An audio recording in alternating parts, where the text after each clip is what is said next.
यानी चौथे भाग को लेकर मैं चर्चा करूंगा। संक्षिप्त में मैं फिर से आपको याद दिलाता हूं, ध्यान से सुनिए। कहानी का नाम सुजान भगत, कहानीकार प्रेमचंद। इस कहानी में प्रमुख रूप में 4 पात्र हैं, यानी 4 कैरेक्टर है। सुजान महतो, उसकी पत्नी बुलाकी, 2 बेटे भोला और शंकर, और एक और पात्र का एंट्री हुआ, वो था भिक्षुक, भिकमंगा।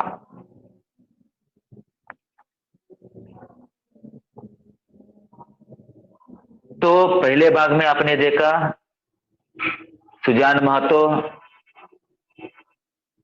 पैसा कमाकर निस्वार्थी बनकर लोगों की सेवा करते हुए धर्म और कीर्ति की ओर झुक गया और भगत बन गया।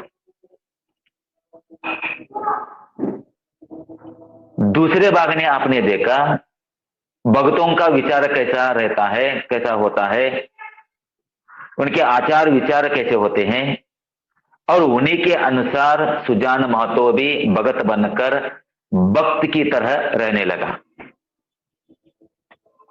ये दूसरे भाग में है। तीसरे भाग में एक भिक्षुक का प्रवेश होता है। सुजान के द्वार पर एक भिक्षुक आकर कुछ भिक्षा मांग रहा है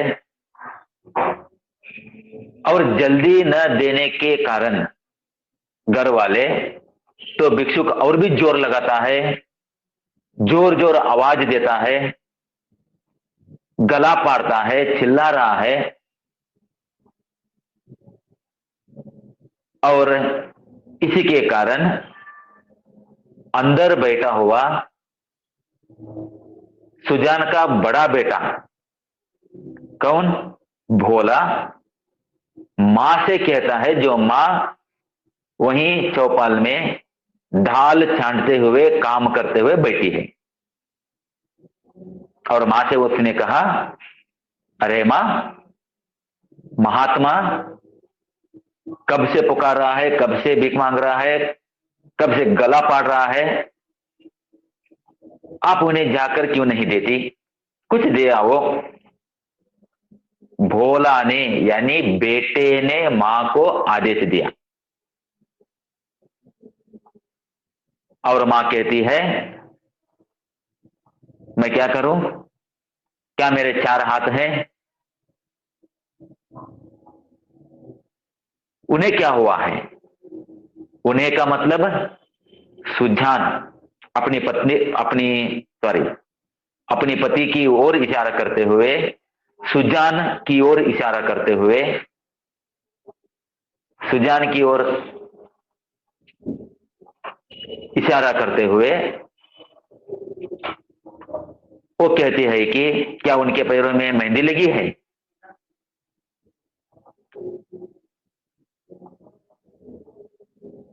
यानी दोनों की तरफ से यहां गलती होती है। तीसरे भाग में आपने देखा दोनों की तरफ से क्या गलती होती है। मां से एक बेटा यूं आदेश नहीं देना चाहिए था, यानी कहने के बजाय वो खुद उठकर आ सकता था, खुद उठकर दे सकता था, लेकिन उसने ऐसा नहीं किया।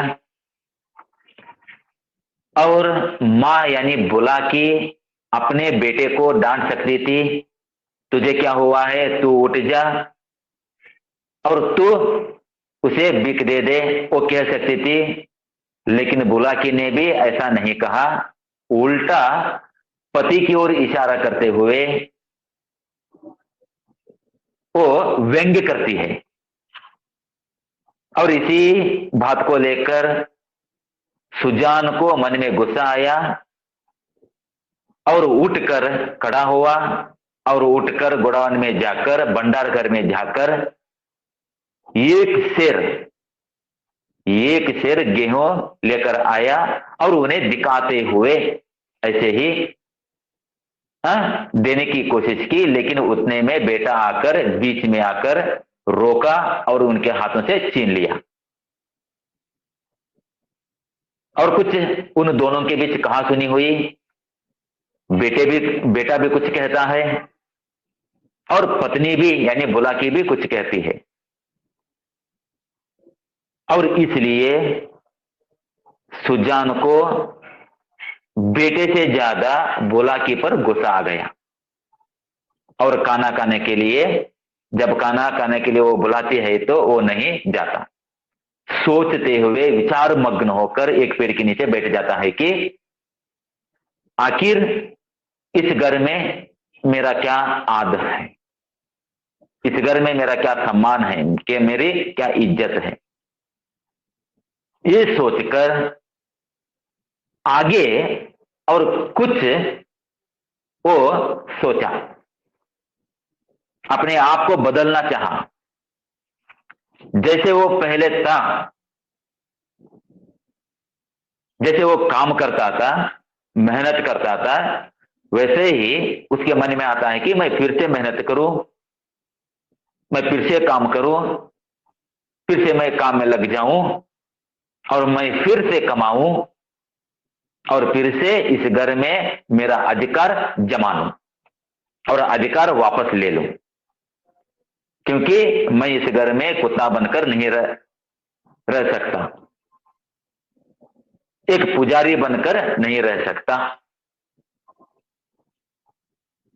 तो उसके मन में एक ख्याल आया, उसने सोचा और उसी तरह करने के लिए जिद पर आके वो तैयार हुआ।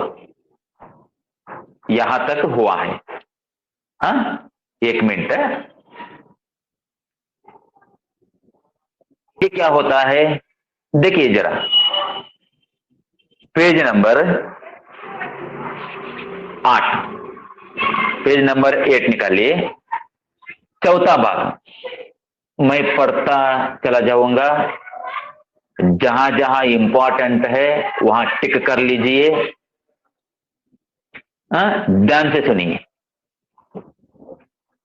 चौथे भाग में क्या होता है, कहानी का विकास किस तरह होता है,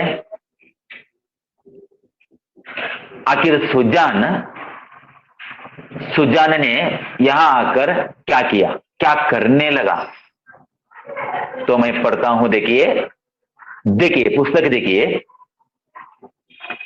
सुजान के सामने अब एक नई समस्या खड़ी हो गई। वह बहुत दिनों से घर का स्वामी था और अब भी ऐसा ही समझता रहा। परिस्थिति में कितना उलटफेर हो गया था इसकी उसे खबर न थी। लड़के उसका सेवा सम्मान करते हैं, यह बात उसे भ्रम में डाले हुई थी। लड़के उसके सामने चिलम नहीं पीते, खाट पर नहीं बैठते। क्या यह सब उसके गृह स्वामी होने का प्रमाण था? पर आज उसे यह ज्ञात हुआ कि यह केवल श्रद्धा थी, उसके स्वामित्व का प्रमाण नहीं। अब तक समझ रहा था मैं आज भी इस घर का यजमान हूं, इस घर का मालिक हूं, इस घर का मैं मालिक हूं, इस घर में मेरे ही हाथ में अधिकार है, समझ रहा था। लेकिन अब आकर क्या हुआ, उल्टा हो गया। बोला भी कुछ कहने लगा, बुला की भी कुछ कहने लगी। बुला की और बोला दोनों मिलकर सुजान पर पपथिया कसने लगे। ऐसा वक्त आ गया, घर में ऐसा वक्त बदल गया उसका। जो गांव में सम्मान होता था, गांव के लोग उन्हें आदर भाव से देखते थे, लेकिन अपने घर में इज्जत घट रही थी। वो सोचने लगा, क्या आज भी मैं वैसा ही हूं? मेरे सामने मेरे बेटे आकर इस तरह बैठते होंगे, मेरे सामने बेटे आकर इस तरह बैठेंगे? नहीं बैठते हैं। चिलम नहीं पीते, या इस तरह धड़ाक में नहीं बताते, नहीं बात करते? क्या इतनी हिम्मत बढ़ गई? क्या अभी भी मेरे बेटे मुझसे डरेंगे, डरते हैं? अभी भी मेरी पत्नी बोला कि कुछ नहीं कहती? अभी भी मेरा कहना ये सब मानते हैं? क्या ये मेरा भ्रम है? उसने वह सोचने लगा, क्या मेरा ये भ्रम है? नहीं। लेकिन बेटा बोलने लगा।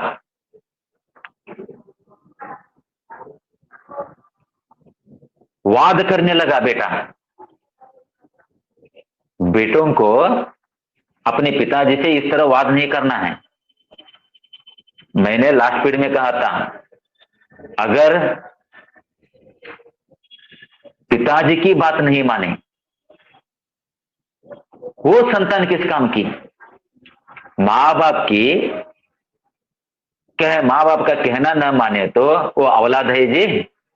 मैं आप लोगों से भी कह रहा हूं, आप लोगों को भी कह रहा हूं मैं, ಈಗ ನೀವು ನಿಮ್ಮ ಪೇರೆಂಟ್ಸ್, ನಿಮ್ಮ ತಂದೆ ತಾಯಿ ಮಾತುಗಳನ್ನ ನೀವು ಕೇಳಿಲ್ಲ, ಅವ್ರಿಗೆ ನೀವು ವಾದ ಹಾಕಕತ್ರಿ, ಎದುರು ವಾದ ಹಾಕಿದಿರಿ ಅಂತಂದ್ರೆ ಮಕ್ಕಳೇ. ಇದು ಮಕ್ಕಳ ಗುಣ ಆಗಬಹುದಾ? ಮಕ್ಕಳ ಗುಣ ಈ ರೀತಿ ರೀ, ತಾಯಿಗೆ ತಿರುಗಿ ಮಾತಾಡುವುದು, ತಂದೆಗೆ ತಿರುಗಿ ಮಾತಾಡುವುದು, ಅಣ್ಣನಿಗೆ ತಿರುಗಿ ಮಾತಾಡುವುದು, ಅಕ್ಕಳಿಗೆ ತಿರುಗಿ ಮಾತಾಡುವುದು, ಇದು ಸರಿನಾ?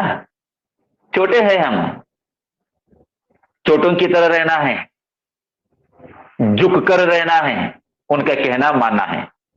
उनका कहना मानना है जी। क्या वो गलत कहेंगे? गलत करने के लिए कहेंगे? क्या कोई माँ बाप गलत करने के लिए कहेंगे? क्या उकसाएंगे? नहीं। वो तो बुद्धिवाद देंगे, ज्ञान देंगे, समझाएंगे, समझाते रहेंगे, तो उसको मानना है। लेकिन उसके बदले में अगर उनसे हम लड़ बैठे तो, वाद विवाद पर उतर आए तो क्या अच्छी बात है ये? नहीं। लेकिन सुजान के साथ ऐसा हो रहा था। उसे लगा अब इस घर में मेरा अधिकार नहीं। आगे वो सोचता है, अब तक जिस घर में राज किया, अब तक मैंने इस घर में अधिकार चलाया, अधिकार किया, राज्य किया, उसी घर में पराधीन बनकर अब मैं नहीं रह सकता। मैं परावलंबी होकर, पराधीन बनकर, एक गुलाम होकर मैं घर में नहीं रह सकता। क्यों? क्योंकि मैं मालिक हूं, मैं बड़ा हूं, सबसे बड़ा हूं मैं। वो सोच रहा है, उसको श्रद्धा की चाह नहीं, सेवा की भूख नहीं, उसे अधिकार चाहिए।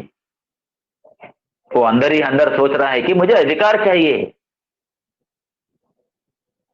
मेरी सेवा करने की जरूरत नहीं, मुझ पर श्रद्धा रखे नहीं, वो भी जरूरत नहीं, लेकिन मेरा कहना तो माने, मेरे हाथ में अधिकार तो हो।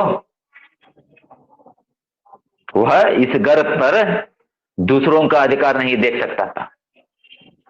मन में, हृदय में कहीं एक कोने में वो भाव भी था, मेरे हाथ में अधिकार हो, मेरे हाथ में सत्ता हो, ಈ ಮನೆಯ ಅಧಿಕಾರ ಎಲ್ಲ ನನ್ನ ಕೈಯಲ್ಲಿರಬೇಕು ಅನ್ನೋ ಭಾವನೆ, ಅನ್ನೋ ಆಸೆ ಹೃದಯದ ಒಂದ ಕೋಣೆಯಲ್ಲಿ ಎತ್ತು ಅದು। मंदिर का पुजारी बनकर वह नहीं रह सकता। मैं पुजारी बनकर नहीं रह सकता, मैं भगवान बनकर ही रहूंगा। मेरी पूजा करे, मेरी सेवा करे, मेरा कहना माने। लेकिन ये लोग है कि मुझ पर व्यंग्य करने लगे, मुझ पर व्यंग्य करते हैं। आगे देखिए, न जाने कितनी रात बाकी थी, वो सोचते हुए वहीं बैठा है। किसके नीचे? पेड़ के नीचे। अभी भी सोच रहा है। शाम हो गई, रात हो चली। सुजान ने उठकर क्या किया? देखो, सुजान उठकर गंडासे से बैलों का चारा काटना शुरू किया। इस उम्र में वो उठा, आखिर उठा, काम करने को तैयार हो गया। हाथ में गंडासा लिया, गंडासा ಅಂದ್ರೆ ಗೊತ್ತ್ರಿ ಕುಡುಗೋಲು, मेव ಕೊಯ್ಯುವುದು ಒಂದು ಕುಡುಗೋಲು ಅಂತ ಹೇಳ್ತೇವೆ ನಮ್ಮ ಭಾಷೆಯಲ್ಲಿ। चारा काटने का एक औजार ऐसा समझो। सुजान ने उठकर गंडासे से बैलों को, किसको, बैलों को चारा काटना, चारा मेव शुरू किया। देखो खाने के लिए तो नहीं गया, रात हो गई है, रात में काम करने के लिए निकल गया और गायों को बैलों को चारा काटना शुरू कर दिया। सारा गांव सोता था पर सुजान खरवी काट रहे थे। खरवी मेव, मेव ಅಂದ್ರೆ ಗೊತ್ತಾಗ್ತಿಲ್ರಿ, ಚೊಗಚಿ ಹುಲ್ಲು, ಹೊಲದಿಂದ ಕೊಯ್ಕೊಂಡು ಬಂದ ಆಕಳಿಗೆ ಎತ್ತಿಗೆನೋ ಎಮ್ಮೆಗಳಿಗನೋ ಹಾಕ್ತಾರಲ್ಲ ಅದು मेव, करवी। सारा गांव सोता था, गांव के लोग सभी सो रहे थे, लेकिन सुजान एक अकेला, जैसे वो पहले काम करता था वैसे ही उससे ज्यादा फिर काम करने लगा। रात में वो क्या काटने लगा, चारा काटने लगा, करवी, करवी काटने लगा। इतना श्रम उन्होंने अपने जीवन में कभी न किया था। इतना गुस्सा आ गया था, अपने अपने अहंकार को ठेस पहुंची थी। इसीलिए उसी गुस्से में फिर से जोशीला बनकर, फिर से कर्मठ बनकर वो रात के वक्त काम करने लगा, चारा काटने लगा। कभी भी इतना काम नहीं किया था, काम किया था, काम करता था वो, लेकिन इतना नहीं किया था। लेकिन गुस्से के मारे बहुत ज्यादा काम करने लगा। जब से उन्होंने काम करना छोड़ा था, बराबर चारे के लिए जब से उन्होंने काम करना छोड़ा था, बराबर चारे के लिए हाय हाय पड़ी रहती थी। जब से ये खेत जाना बंद किया था, जब से ये काम करना बंद किया था, चारा काटना बंद किया था, तब से उसके घर में चारे के लिए हाय हाय होती थी। यानी गायों को बैलों को कम पड़ जाता था खाने के लिए। ಯಾಕ್ರಿ ಮೊದಲು ಇವು ಎಷ್ಟು ಕಡ್ಕೊಂಡು ಬರ್ತಿದ್ದಲ್ಲ, ಕೊಯ್ಕೊಂಡು ಬರ್ತಿದ್ದ, ಅಷ್ಟು ಇವ್ರ ಮಕ್ಕಳ ಕೊಯ್ಕೊಂಡು ಬರ್ತಿದ್ರ ಇಲ್ಲ ರೀ? ಸ್ವಲ್ಪ ಸ್ವಲ್ಪನ ಕೊಯ್ಕೊಂಡು ಬರ್ತಿದ್ರು, ಆಕಳಿಗೆ ಹಾಕ್ತಿದ್ರು, ಎಮ್ಮೆಗೆ ಹಾಕ್ತಿದ್ರು, ಎತ್ತುಗಳಿಗೆ ಹಾಕ್ತಿದ್ರು, ಆದ್ರೂ ಎಲ್ಲ ತಿನ್ಲಿಕ್ಕೆ ಪಾಪ ಕಡಿಮೆ ಬೀಳ್ತಾ ಇತ್ತು। लेकिन अब देखो सुजान ने क्या किया। देखो शंकर भी काटता था, बोला भी काटता था, दोनों भाई चारा काटने के लिए जाते थे, चारा लेकर आते थे, लेकिन फिर भी बैलों को, उन पशुओं को कम पड़ जाते। बोला भी करता था पर चारा पूरा ना पड़ता। आज वह इन लौंडों को दिखा देंगे, लौंडों को, बंचों को, बेटों को, लौंडों को दिखा देंगे चारा कैसे काटना चाहिए, चारा कैसे काटना चाहिए।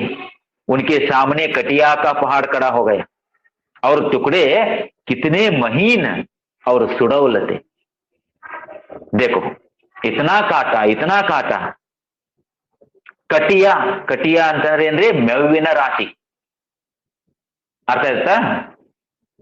करवी की ढेर, मेविन राशि, उनके सामने कटिया का पहाड़ खड़ा कर दिया। मेविन राशि ने ಒಟ್ಟಿದ ಅಷ್ಟೊಂದು ಕೊಯ್ಕೊಂಡ। और देखो सिर्फ काट कर नहीं फेंका यहां वहां, कैसा रखा उसने, कितने महीन अंतर ತಿಳುವಾಗಿ ಸುಡೌಲತೆ ಎಲ್ಲ ತಗೊಂಡವನ್ನ ಸೂಡನ್ನ ಕಟ್ಟಿ ಎಷ್ಟು ಚೆನ್ನಾಗಿ ಇಟ್ಟ ಅಂತಂದ್ರೆ, मानो सांचे में डाले गए हो, एक के ऊपर एक इस तरह रखकर सजाया गया हो, जैसे हम शोकेस में कोई गिफ्ट रखते हैं, या पुस्तक रखते हैं, वैसे सुंदर रूप में उनको रख दिया सुजान ने। तो सुबह हो गई, रात को काम किया था ये याद रखिए। रात के वक्त पूरी रात उसने काम किया, पूरी रात उसने इस तरह करवी काट कर करवी की ढेर लगा दी। और सुबह हो गई तो आगे देखिए पेज नंबर 9, मुंह अंधेरे। मुंह अंधेरे ಅಂತಂದ್ರೆ ಮುಹಾರ್ ಸಾರಿ ಮುಂಹ ಅಂದೇರೆ ಅಂದ್ರೆ ಗೊತ್ತ್ರಿ? ಹಾಸಿಗೆಯಿಂದ ಎದ್ದ ಮುಖ ತೊಳ್ಕೊಳ್ದನ ಹಂಗ ಬರ್ತೀವಲ್ಲ, ಅರ್ಥ ಆಯ್ತ್ರಿ? ಕೆಲವೊಬ್ರು ಹಾಸಿಗೆಯಿಂದ ಎದ್ದನ ಹೊರಗೆ ಬರ್ತಾರ, ಹಲ್ಲು ಉಜ್ಜಂಗಿಲ್ಲ, ಮುಖ ತಕ್ಕುವಂಗಿಲ್ಲ, ಅರ್ಥ ಆಯ್ತಿಲ್ರಿ? ಹಂಗ ಕಣ್ ತಿಂಕೋ ಅಂತ ನಾವು ಹೊರಗೆ ಬರ್ತೀವಲ್ಲ, ಕೆಲವೊಬ್ರು ಮಾಡ್ತಿರ್ತಾರ। इसे क्या कहते हैं हिंदी में? मुंह अंधेरे, यानी निहार मुंह। मुंह अंधेरे बुलाकी ಹುಟ್ಟಿತ್ತು। ಬೆಳಿಗ್ಗೆ ಎದ್ದ ತಕ್ಷಣ ಎದ್ದು ಬರ್ತಾಳ ಹೊರಗ, कटिया का ढेर देखकर दंग रह गई। अंडरलाइन हाಕೋರಿ पूरा लाइन, वो वेरी इंपॉर्टेंट। बुलाकी उठी तो कटिया का ढेर देखकर दंग रह गई। ಎದ್ದು ಹೊರಗೆ ಬಂದು ನೋಡಿದ್ಲು, मेविನ राशि ಒಟ್ಟಿದಾನ। यारू? सुजान।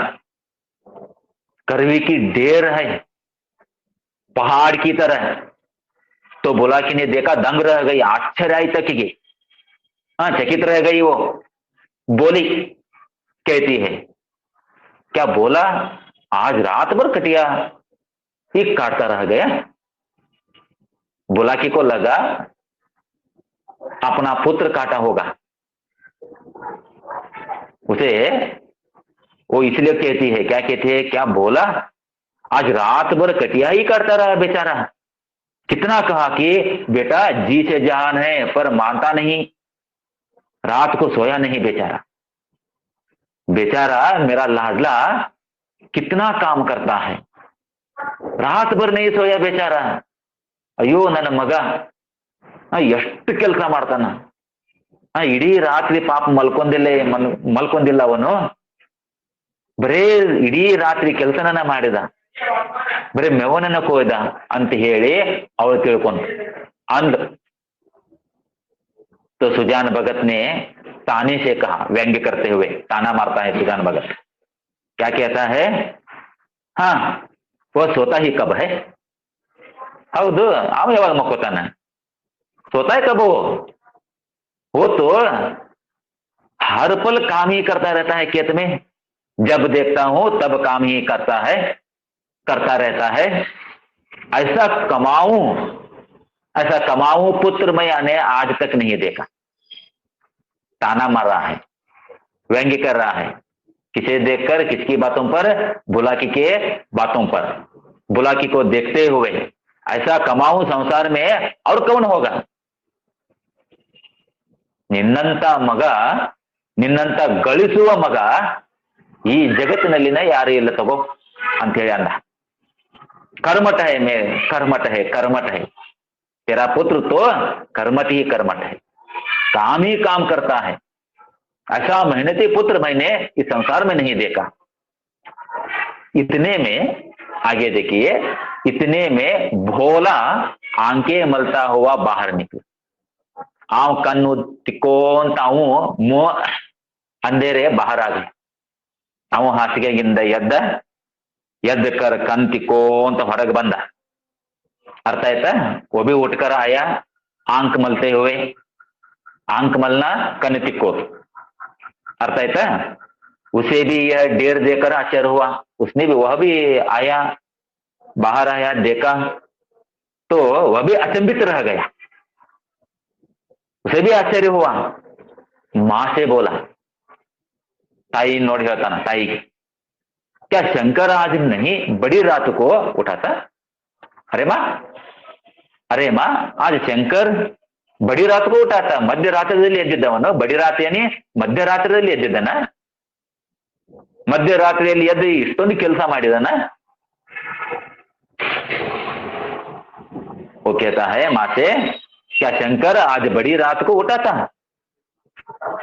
बुलाकी कहती है, वह तो पड़ा सो रहा है। अरे वह तो पड़ा सो रहा है, वो क्या उठेगा। मैंने तो समझा तुमने काटी होगी।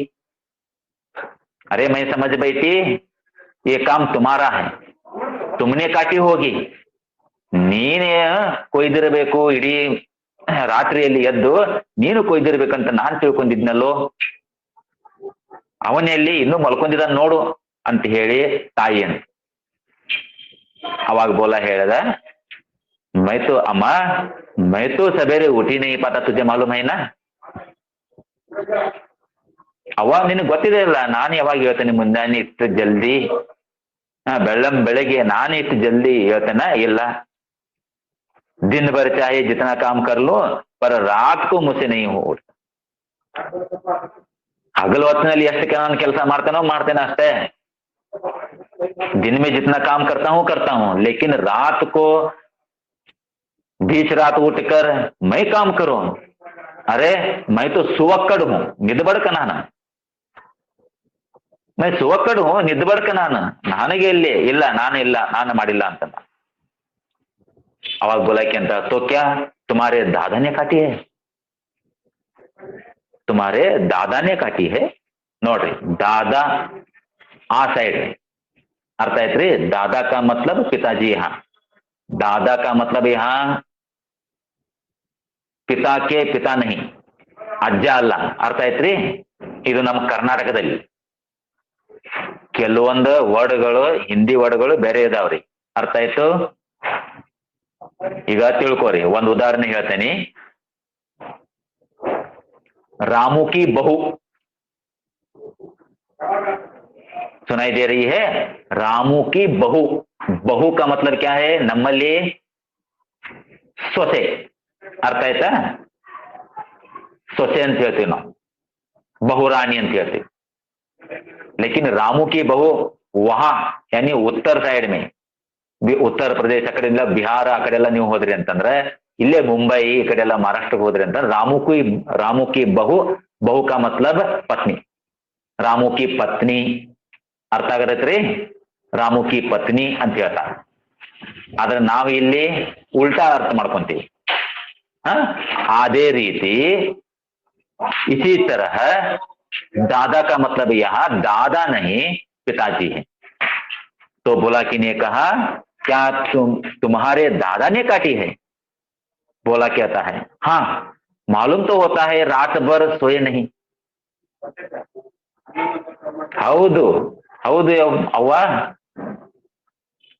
ನನಗೆ ಗೊತ್ತು, ಇಡೀ ರಾತ್ರಿ ಅವರು ಮಲ್ಕೊಂಡನೇ ಇಲ್ಲ, ರಾತ್ ಭर सोए नहीं. मुझसे कल बड़ी भूल हुई, अंडरलाइन हाकोरी. मुझसे कल बड़ी भूल हुई. वाक्य शुद्ध कीजिए. ನಿಮಗೂ ವಾಕ್ಯ ಹೆಂಗ್ ಬೀಳ್ಬೋದು ಎಕ್ಸಾಮ್ ಒಳಗ, मुझसे कल बड़ा भूल हुआ ಅಂತ ಬೀಳ್ತೈತಿ. उसको शुद्ध करना है. भूल स्त्रीलिंग शब्द है तो वाक्य किस तरह बन जाता है, मुझसे कल बड़ी भूल हुई, हुआ अल्ला हुई. अर्थ आयता. अंडरलाइन आपको. अरे वह तो हल लेकर जा रहे हैं, जाने नोट जान देने पर उतारू हो गए हैं क्या. फिर से देखा, देखो अभी अभी सुबह हो गए, अभी अभी सुबह हुई है, फिर देखो पिताजी हल लेकर चले जा रहे हैं. हल नेगिला. अर्थ आयता. हल लेकर चले जा रहे हैं, जान देने के लिए उतारू है क्या. इतना काम करके क्या साबित करने वाले है ये.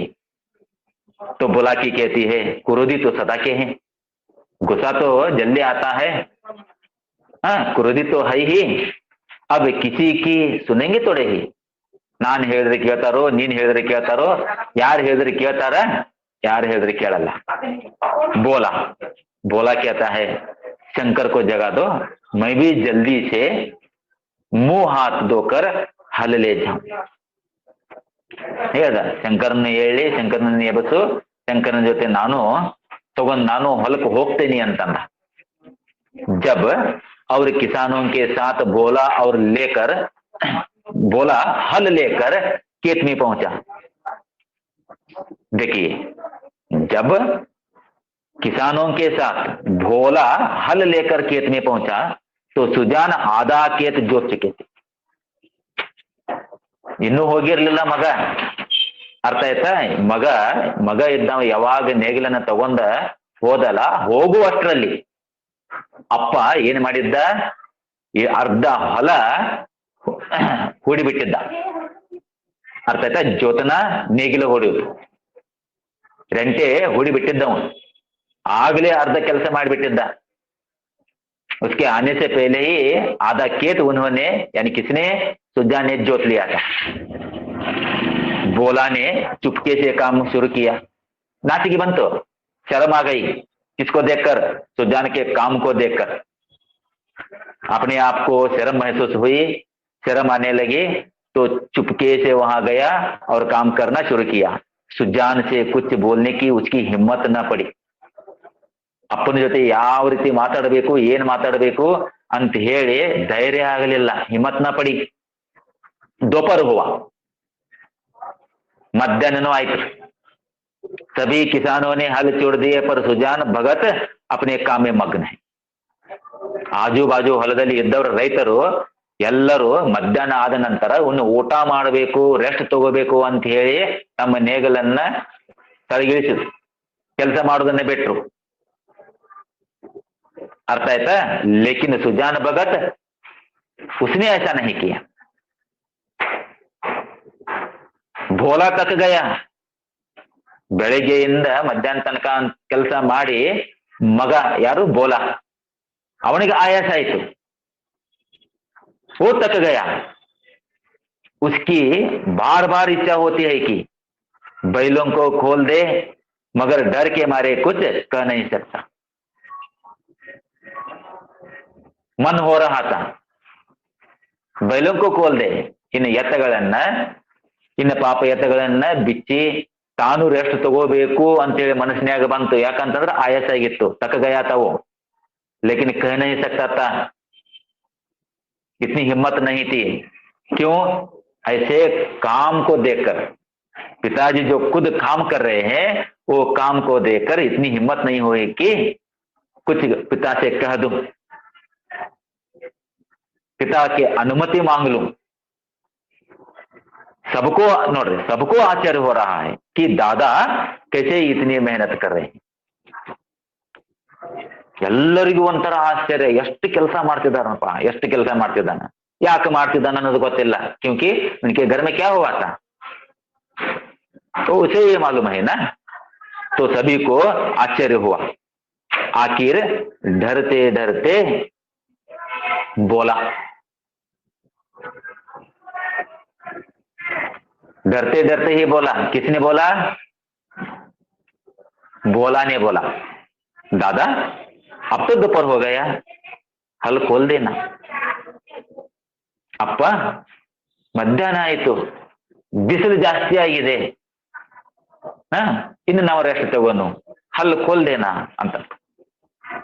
सुजान कहता है, हाँ खोल दो, हाँ खोल दो, तुम बैलों को लेकर चलो, मैं डांड पहन कर आता हूं. हाँ खोल दो और तुम बैलों को लेकर चलो जाओ, मैं डांड पहन कर आता हूं. ನೀನು ಎತ್ತಗಳನ್ನು ತಗೊಂಡು ಹೋಗು, ನಾನು डांड फेंकना ಅಂತಂದ್ರೆ, डांड का इसका मतलब क्या है मालूम है? ನೀವೇನಂತೀರಿ? कोई खेत में बाहर से कोई खेत में न घुसे, इसलिए रास्ता बंद किया जाता है. ಅರ್ಥ ಆಯ್ತ್ರಿ? ಒಡ್ಡ ಅನ್ನಬಹುದು, ಕಟ್ಟಿಗೆ ಅಡ್ಡ ಹಾಕಬಹುದು, ಕಟ್ಟಿಗೆ ಒಟ್ಟಬಹುದು, ಯಾರು ಬರಬಾರದು ಒಳಗೆ ಅಂತ ಹೇಳಿ. ಅರ್ಥ ಆಯ್ತಾ? ಹೊಲನ ಹಂಗ ಬಿಟ್ಟು ಹೋಗಂಗಿಲ್ಲ, ಎಲ್ಲಿ ದಾರಿ ಇರ್ತೈತಲ್ಲ ಆ ದಾರಿಯನ್ನ ಮುಚ್ಚಿ ಬರುವುದು.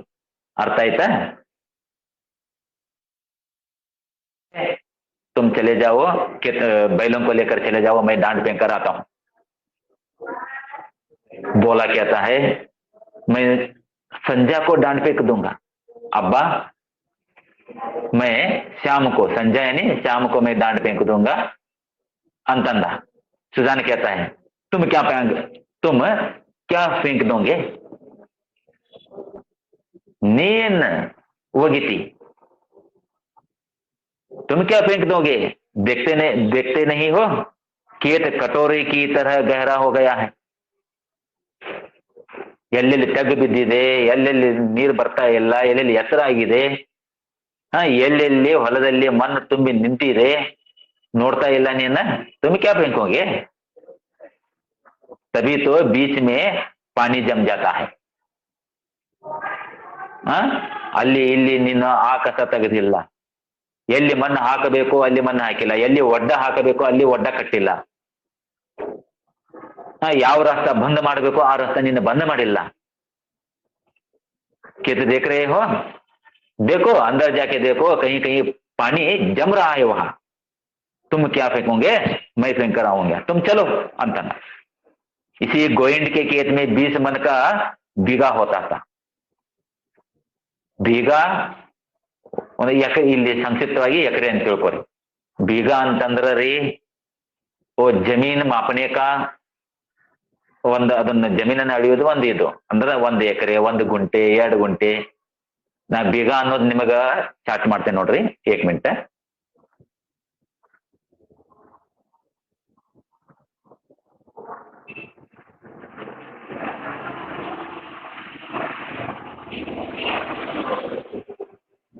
देखो मैंने दे दिया है बीघे का मतलब क्या है।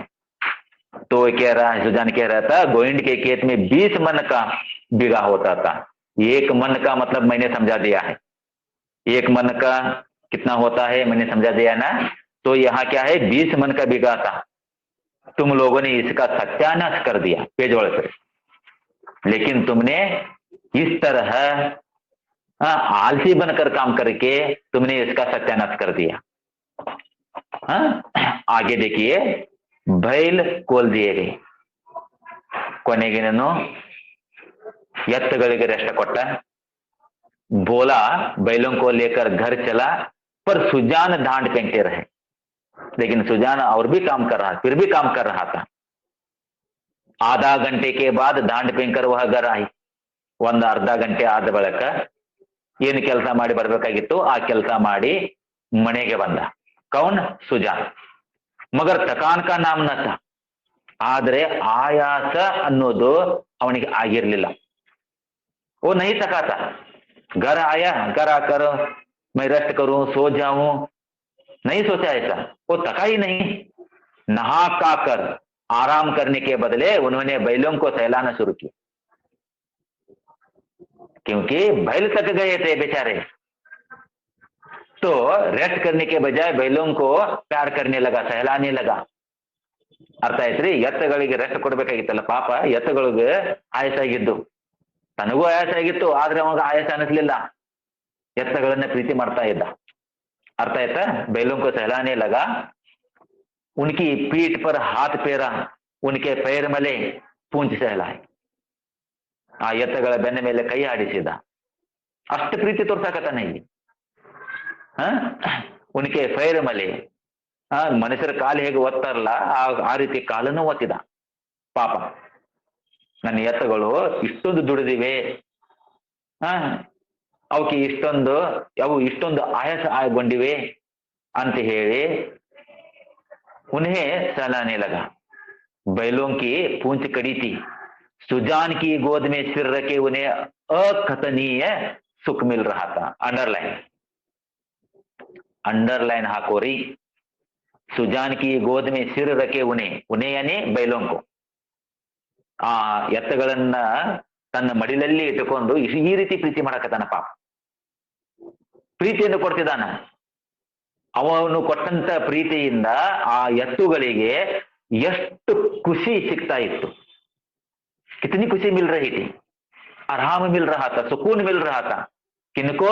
बैलों को, क्योंकि अपना बहुत दिनों के बाद मालिक ने सहला रहा था उन्हें। सुजान की गोद में सिर रखे उन्हें अकथनीय सुख मिल रहा था। बहुत दिनों के बाद आज उन्हें यह आनंद प्राप्त हुआ था।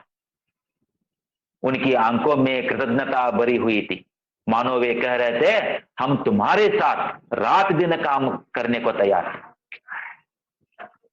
शायद बैल ऐसा कह रहे थे, मानो मत सोचिए हम आपके साथ हैं, हम आपके साथ रात दिन हम काम करने के लिए तैयार हैं, आप काम कीजिए. ಬಹುಶಃ ಎತ್ತುಗಳು ಈ ರೀತಿ ಅಂತಿದ್ವು ಏನೋ ಅಂತ ಹೇಳಿ ಅನಿಸ್ತಾ ಇತ್ತು. ಅಷ್ಟೊಂದು ಅವಕ್ಕೆ ಆನಂದ ಸಿಗ್ತಾ ಇತ್ತು. अन्य कृषकों की भांति बोला अभी कमर सीधी कर रहा था कि सुजान ने फिर हल उठाया और खेत की ओर चले. ಇನ್ನು ಕೆಲವೊಬ್ಬರು ಇನ್ನೊಬ್ಬರು ರೈತರ ತರ ಬೋಲಾ ಇನ್ನು ಎದ್ದ ಮೈ ಮುರಿದು इन ಕೆಲಸಕ್ಕೆ ಹೋಗಕ್ಕೆ ರೆಡಿ ಆಗ್ತಾ ಇದ್ದ.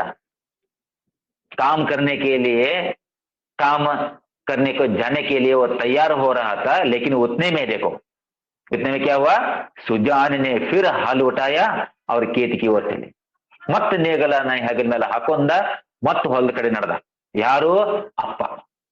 दोनों बैल उमंग से भरे दौड़े चले जाते थे. उसके पीछे पीछे सुजान के साथ साथ बड़ी उमंग से, बड़े प्यार से वो बैल चले जा रहे थे, मानो उन्हें स्वयं खेत में पहुंचने की जल्दी थी. बोला ने मड़ैया में लेटे लेटे पिता को हल लिए मतलब होते नोड्री.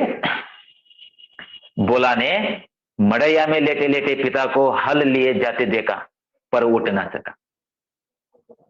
ಅಲ್ಲೇ ಗುಡಿಸಿನಲ್ಲಿ ಮಲ್ಕೊಂದನ ಬೋಲ ಇದ್ದವ ನೋಡಿದ. ನೇಗಿಲನ್ನ ತಗೊಂಡ ಅಪ್ಪ ಹೊಂಟಿದ್ದಲ್ಲ, ಆ ತಗೊಂಡು ಹೋಗುವುದನ್ನ ನೋಡಿದ, ಕೆಲಸಕ್ಕೆ ಹೋಗುವುದನ್ನ ನೋಡಿದ. हल लिए जाते वहीं पड़े पड़े सोए सोए बोला ने देखा किसको, पिताजी को. लेकिन वो खुद नहीं उठ सका. ಅವನು ನಿನ್ನೆನಷ್ಟು ಕೆಲಸ ಮಾಡಿ ಏನಾಗಿತ್ತು, वो तक गया था, उसकी हिम्मत छूट गई. उसने कभी इतना परिश्रम न किया था. उसे बनी बनाई गिरस्ती मिल गई थी. गृहस्थी घर बनी बनाई मिल गई है ना. ಏನು ಮನೆ ಕಟ್ಟೋದು ಚಿಂತೆ ಇತ್ತನೋ, ಹೊಲ ಮಾಡೋ ಚಿಂತನೆ ಇತ್ತನೋ, ದುಡಿಯೋ ಚಿಂತನೆ ಇತ್ತು, ಎಲ್ಲಾ ಮನೆ ಮಾಡಿದ್ದು ಆಯ್ತು, ಹೊಲ ಮಾಡಿದ್ದನು ಆಯ್ತು, ಗಳಿಸಿದ್ದನು ಆಯ್ತು. ಯಾರು ಮಾಡಿದ್ರು, ಅಪ್ಪ ಮಾಡಿದ್ದ. ಮೊದಲೆಲ್ಲ ಮಾಡಿ ರೆಡಿ ಮಾಡಿದ್ದ. ಇವ್ರು ದೊಡ್ಡವರಾಗಿದ್ದ ಅಷ್ಟೇ ಮಕ್ಕಳು. अर्थ आयत्री. क्या बच्चे ने कमाया है? तो आप भी सोचिए, मैं आपको भी कह रहा हूं. आप जो जिस घर में हैं, आप जिस घर में आप जी रहे हैं माता पिताओं के साथ, क्या आपने बनाया है? माता पिता ने बनाया है ना, कष्ट उठाकर, कष्ट झेलकर, कितने मेहनत से, ಪರಿಶ್ರಮ से ಅವರು ಮಾಡಿದ್ರ ಮನಿ, ಅವರು ಗಳಿಸಿದ್ದ ದುಡ್ಡು, ಅವರ ನೆರಳಲ್ಲಿ ನಾವು ಅದೀವಿ. ನೀವು ತಿಳ್ಕೋಬೇಕದನ್ನ, आपको समझना है. इसीलिए मेरी ओर से आपके लिए एक बुद्धिवाद है, कभी भी पिता से माता से ವಾದ ಮತ ಕರೋ. ಯಾವಾಗಲೂ ರೀ ತಂದೆ ತಾಯಿಗೆ ವಾದ ಹಾಕಬಾರದು. ಅರ್ಥ ಆಯ್ತಾ? ಎದುರು ಉತ್ತರ ಎಂದು ಕೊಡಬಾರದು. उल्टा जवाब नहीं देना है. भगवान के समान है ये. हाँ, इसके बारे में फिर एक बार मैं समझाऊंगा आपको. अब आगे क्या हुआ देखिए. उसे ज्यों त्यों चल रहा था. इन दामों वह घर का स्वामी बनने का इच्छुक न था. जवान आदमी को 20 धंधे होते हैं. हंसने बोलने के लिए, गाने बजाने के लिए भी तो उसे कुछ समय चाहिए. पड़ोस के गांव में दंगल हो रहा है. जवान आदमी कैसे अपने को वहां जाने से रोकेगा? किसी गांव में बारात आई है, नाच गाना हो रहा है. जवान आदमी क्यों उसके आनंद से वंचित रह सकता है? वृद्ध जनों के लिए ये बाधा ही नहीं.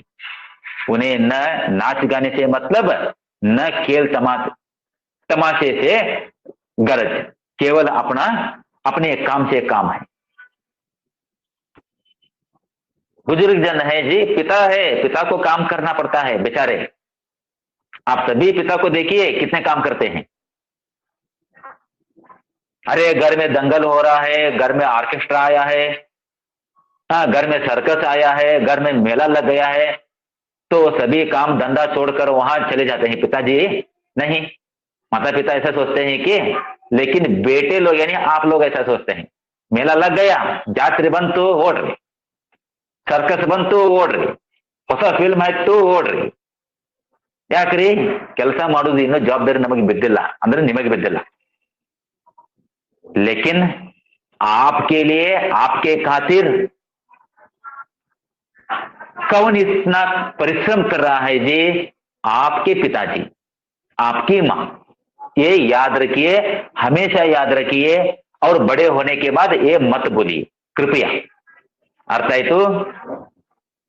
तो सुजान, सुजान को इनसे मतलब नहीं था, तो सुजान काम करने के लिए फिर से तैयार हो गया, फिर से चल गया. फिर से चला, वो खेत की ओर निकला. बुलाकी ने कहा, बोला तुम्हारे दादा हल लेकर गए. ये मगने ನೋಡು ನಿಮ್ಮಪ್ಪ ಮತ್ತೆ ನೇಗಿಲ ತಗೊಂಡು ಹೊಲದಕ್ಕೆ ಹೋದ, ನೀನು ಹೋಗು, ಅವ್ರ ಜೊತೆ ಹೋಗು, ಅವ್ರ ಹಿಂದಿನದಾದ್ರೂ ಹೋಗು ಅಂತ. ಬೋಲಾ ಕೇಳ್ತಾ, ಜಾನೆ ದೋ ಅಮ್ಮ, ಮುಸೆ ಏನೇ ಹೋ ಸಕ್ತಾ. ಅಯ್ಯೋ ನನಗಾಗಲ್ಲಪ್ಪ, ಹೋಗ್ಲಿ ಅವನು, ಹೋಗ್ಲಿ ಹೋಗ್ಲಿ ನನಗಾಗಲ್ಲ ನೋಡು ಅಂತ. इस तरह यहां बोला नहीं जाता पिता के संग, लेकिन सुजान रात दिन इतना मेहनत कर रहा है, रात दिन इतना परिश्रम कर रहा है, खून पसीना एक कर रहा है.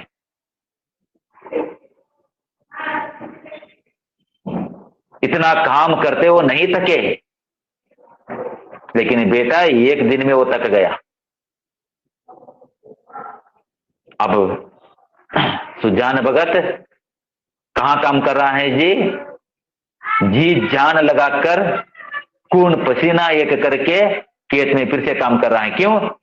क्योंकि एक जुनून सवार है, एक पागलपन है, फिर से वो अधिकार लेने का हाथ में, फिर से घर में स्वामी बन जाने का, फिर से घर का मालिक बन जाने का, फिर से घर में एक यजमान बन जाने का, फिर से घर में अपना मान सम्मान पा लेने का एक जुनून सवार था. इसीलिए फिर काम करने के लिए फिर वो निकल गया. इस तरह चौथा भाग समाप्त होता है यहां.